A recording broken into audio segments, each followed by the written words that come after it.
A very warm welcome to this Sunday's game. I am your host, Alan Moore, and it is a great day where I am. It's a Friday, but we're going to give a proper Friday feeling because we're going into the south of Europe, down to sunny Barcelona, where it's bright, where it's clear, and we'll carry that with us into the weekend. Of course, this is a very special show. We're going to speak about a major event taking place down in Barcelona tomorrow.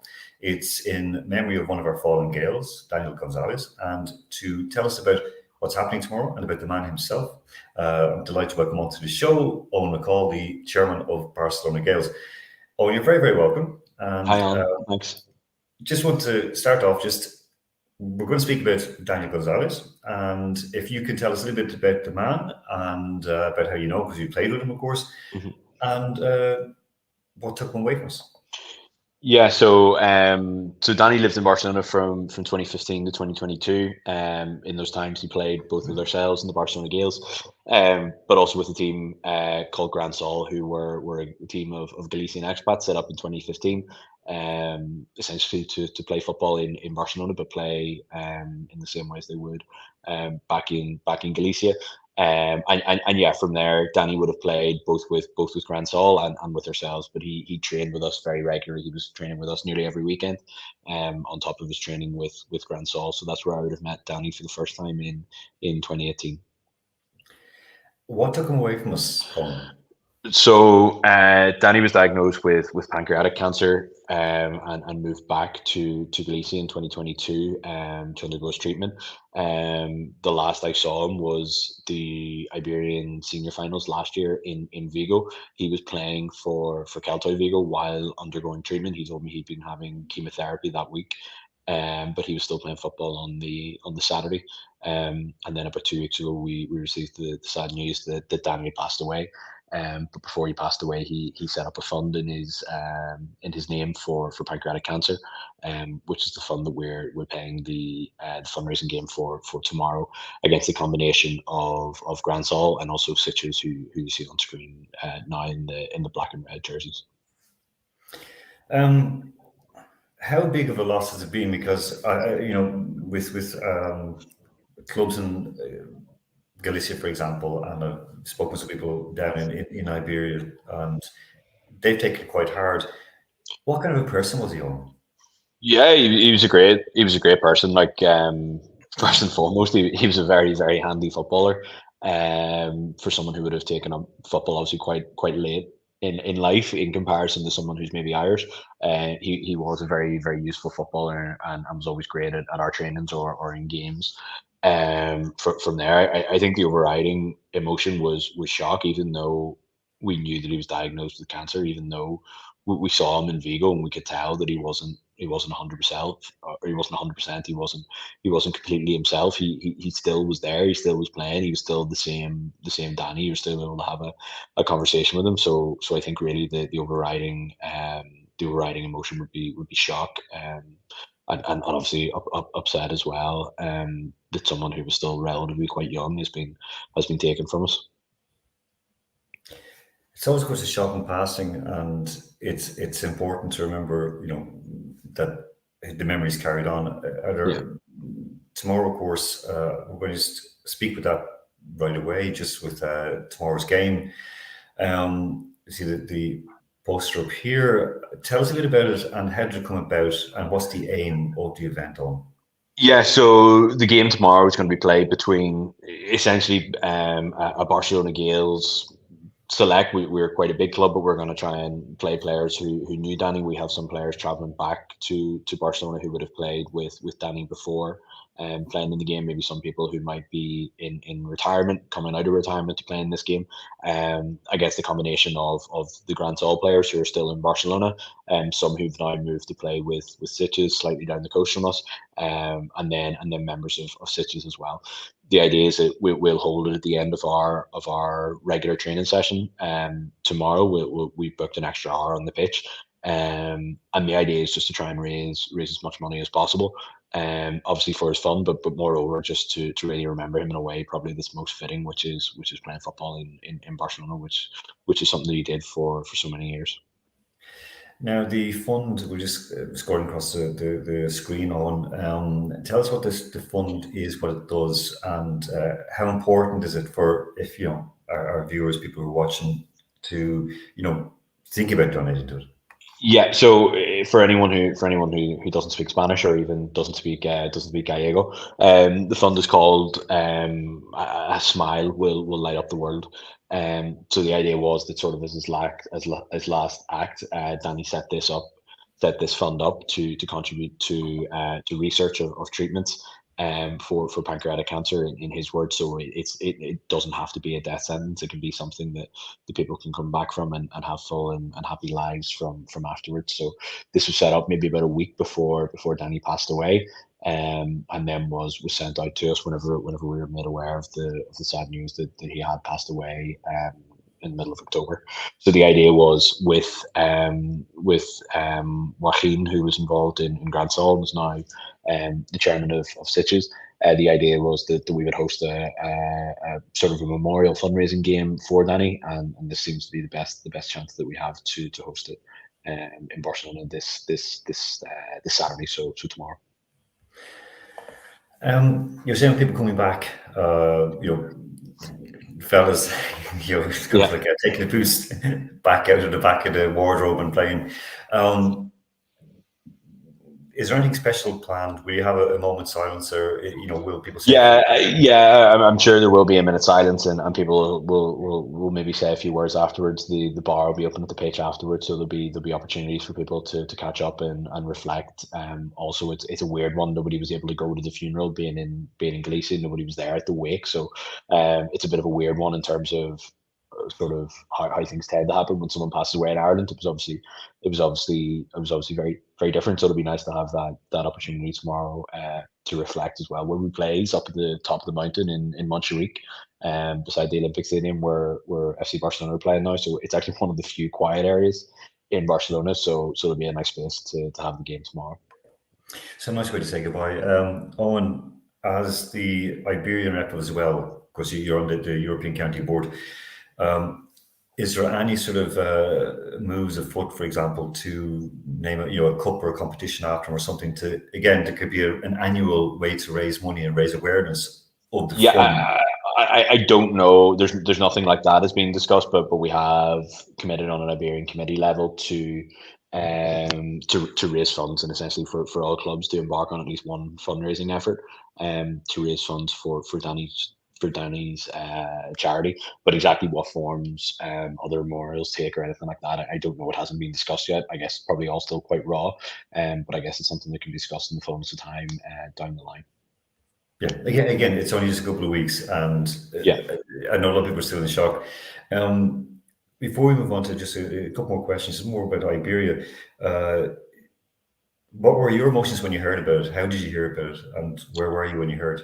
I was actually at home. I was actually at home at the time in Ireland. Just got a text into the Iberian committee chat from Ankel, who's the chairperson in Galicia, just to let us know that Dani had unfortunately passed away. At first, it was sort of shocking when you read it.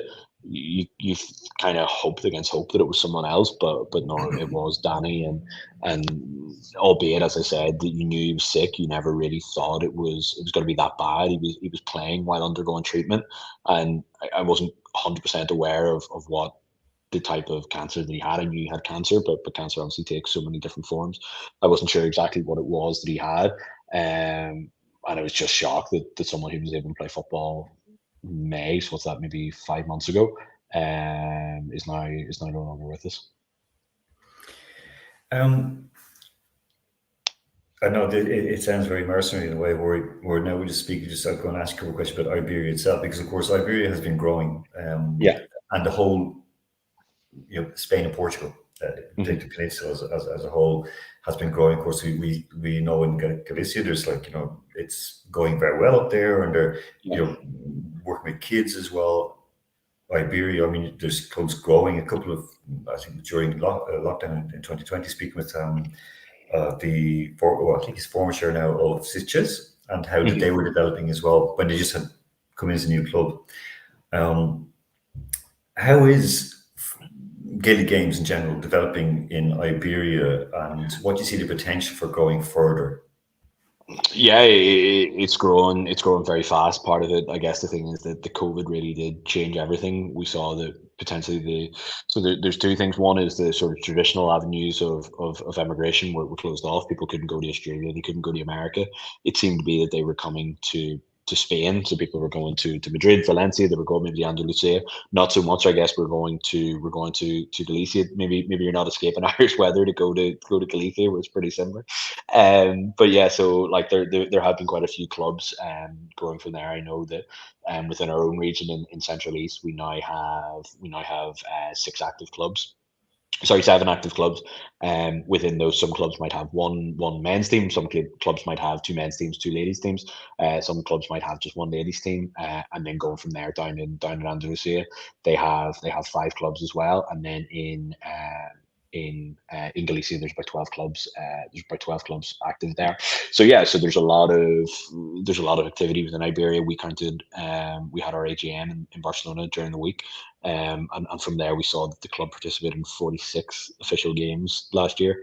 So that was across 3 qualifying tournaments in Central East, the senior ladies, intermediate men's, and intermediate ladies championship finals. And then the men's team played in the European 15s as well, losing in the final to Amsterdam. So there's been great growth within our own club, but also across the whole of Iberia, both in terms of playing numbers, but also playing standard has massively increased from now to whenever I started in 2018. It really is like the. That is super. I mean, again, that number of games as well, because games are important. You Yeah. can train. We know many areas they'll train for 2 months and then have like a 1-day tournament. So it's the motivation is there. And to be fair, that is just how it works in Central East as well. There would be, typically. So if we say we take our men's team, our men's team started training this first or second week of June, trained right the way through to the 3rd Sunday in September. For the European 15s, took 3 weeks off, back at it again, and are then going. We'll have a tournament in Barcelona in a month tomorrow, actually. Our ladies teams started back training in September. They'll train right the way through to the middle of May, and then from there, the tournaments that we have to play will be December, will be February, will be March, and then championship in May. So I guess, look, it would be brilliant if we had more clubs in cities closer to each other, but just based on how Spain is laid out, quite a bit of distance involved in travel. So it's not the case of, even in Galicia, they can play sort of week on week in a league, or maybe in Brittany, again, they can play week on week in a league or something like that. We're not quite there yet, but we're certainly having a lot more games than we would have had before. Because again, people don't realize just how big Spain is, and the distances are huge, and the costs. Just how big Spain is, and also sort of how badly connected Spain is. Valencia is 3.5 hours drive from Barcelona. It's also 3.5 hours on a train.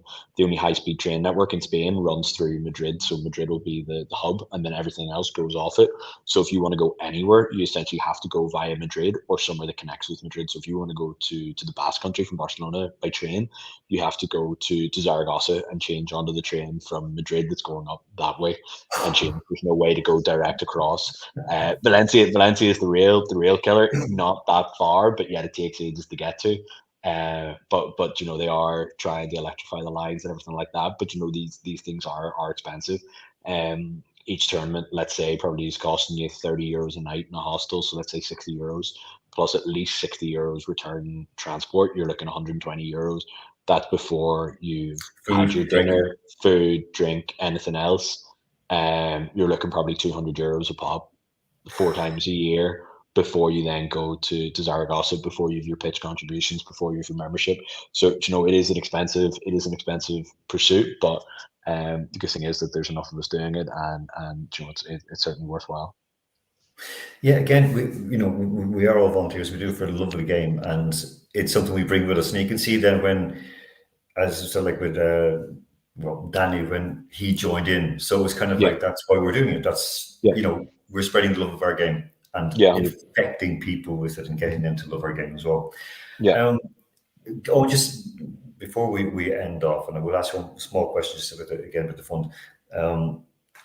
For yourself, what do you see at the moment as being the vision of growth for Iberia? Like, how to spread the game more, and also Amsterdam have done 3 in a row in Europe. Madrid have come close. You've done well as well. Will there be a moment when possibly one Leinster team is going to have to come down to Barcelona or Madrid for a weekend to play a competition, or you'll go up to Yeah, Leinster? We've lost the last 2 15s finals. I think the year before that it was Madrid. So, we're definitely knocking on the door in Iberia, both from ourselves and other clubs as well. It has to be the direction of growth. It does seem at the minute that sort of the strongest teams in Europe, certainly on the 15s level, are coming from Amsterdam, from Luxembourg, and then Barcelona and Madrid. As well from there. So that will be our aim for next year, is targeting that men's 15s trophy, and also trying to enter a women's team there as well. And on the question of like growth in Iberia, like with the Iberian Committee, what can you tell us a little bit what do you want to drive things forward? What plans are in place to sort of spread the word? Yeah. So look, we obviously have outreach efforts and whatever like that. So in Cáceres, which is sort of halfway between Madrid and the Spanish border, there's actually a FLA there every year. It wasn't organised at a great time this year, but I know last year there was able to have sort of like a mini invitational tournament because it was over school holidays and everything like that. So more and more things, like more and more sort of Irish cultural events like that, and then just being able to spread the game at the minute. Certainly within our own club, it is quite Irish expat driven. There are quite a few Catalans and people born overseas playing as well. But it's just about how do you get those people to start playing the games. The thing is, you would hope that they just say it and they want to play it, but the thing that's going to make people play is having more games to play. And again, the way I know that, as you said before we came on air, that in the not too distant future, you're looking then at a junior setup as well. So you've got the senior intermediates. That again will. Yeah. So at the minute within Iberia, we have our finals are played off 6 teams in a senior championship final, 6 teams in an intermediate, and the idea would be hopefully, if not next year, but the year after, to introduce a junior tier there as well, with promotion and relegation, everything that entails. But essentially to give more teams more games, but also at a level that's fair. We don't want to have hockey. We don't want to have teams being hockeyed or anything like that. It's not good for the team that's winning. It's also not good for the team who's obviously getting beat. I guess it's obviously a lot worse for them. But the idea is just to have more games from there and sort of raise the standard in that way. We are obviously hamstrung in terms of climatically. You can't play games in Iberia in the most part, apart from Galicia, but even Galicia can get very warm. You basically can't play games after the 3rd week in May until October, really. Like, it started to get cold here, but that's 20 degrees. Now you feel it because it's windy and because you're on the sea, but it's not really cold. But I went home at the middle of October there, and it was still pushing 30 degrees in Barcelona. During the day, like, you can't play football games in that, really, or you can, but you can't have a great standard. So we are kind of compressed in that way, but we're trying to get as much done as we can with the window that we have. And I know we started this, we're going sort of like backwards and all of this. Just with yourself, what took you out to Barcelona? How long have you been there, and what are you doing in the Catalonia? So I moved here in Erasmus in 2018, did a year of Erasmus here, 2018, 2019, went back in June of 2019, back to Belfast, and then did my final year of university, and then moved straight back out September 2020. So was at home. COVID happened from March to September. Ready to get back to Barcelona. Would have went earlier than September if the conditions allowed for it. But yeah, so 1st September 2020, I moved straight back to Barcelona and been here ever since, and don't really have any plans to leave. That's brilliant. That is great. Again, you've found yourself there, so it's very good to see, and it happens in a lot of places where people who've gone for Erasmus, they return. Yeah. Whether it's that they've met somebody, they've found work, or they actually want to go back and live and Yeah. find themselves there. So it's and look, as much as I love living in Barcelona, like I wouldn't be back here without the Gaels. Like without the Gaels or without that pull to come back, you'd be like, it was grand to live here for a year. I say grand, it's a pretty nice place to live. But you know what I mean. Without that pull, maybe you're thinking, okay, maybe I'll go try somewhere else. Or I'll try this place or whatever. But it was just that pull to bring me back to Barcelona was there. And yeah, that was it. Just straight back from there. Couldn't get straight back playing because of COVID, obviously. But once that happened, then we were back from there. So basically, again, it's what every time we speak with someone on this game, when I speak with people from clubs around Europe, where there might be no Irish people at all, they'll all say community. It's the community of it, and it's that the pull that keeps them going and keeps the clubs going as well. Yeah. Look, on that note, we'll just wrap it up with the show today, but also again, just to repeat about where you can donate. Here's scrolling across the bottom of the screen, and on from Barcelona, the Gaels itself. Will there be further? Like, it's not only a once-off thing. There will be further instructions. No, like this isn't going to be. This isn't a one and done thing by any means. It's not something that Dani's not someone you can forget very easily anyway. So it's certainly not going to be a one and done thing. But it was a case that we just wanted to get this game organised between ourselves and whoever was left from Grand Sol plus players from Sitges, and then yeah, when the dust settles, we'll be able to think about other things maybe we can do down the line. That's great. And on that note, I'll end it there. So, Eoin McCall, Chairman of Barcelona Gaels and the Iberian rep on the European County Board, thank you very much for your time today. And folks, again, this is a terrific initiative, and it has to be back. So, Eoin, thank you very much, and good luck tomorrow. No worries. Thanks very much, Alan. Thanks. Bye-bye. So, Eoin, wait with me there in one moment. I would say thank you very much for you all for joining us today. I hope you enjoyed the show. And again, if you are able to give, if you are able to contribute, please do. And if you feel touched by this, again, there are lots of helplines. There's lots of people who have lost loved ones to cancer, who've lost loved ones to these illnesses. So it touches us all in a way, and it connects us as well. So remember that when one of our Gaels fall, we all have to stand together to remember them, to help lift them up as well, and to keep the memory alive. So on that note, I'm Alan Moore saying have a very good evening, and get onto this site to help keep Dani's name alive. So on that note, I say thank you very much. Take care of yourselves and each other.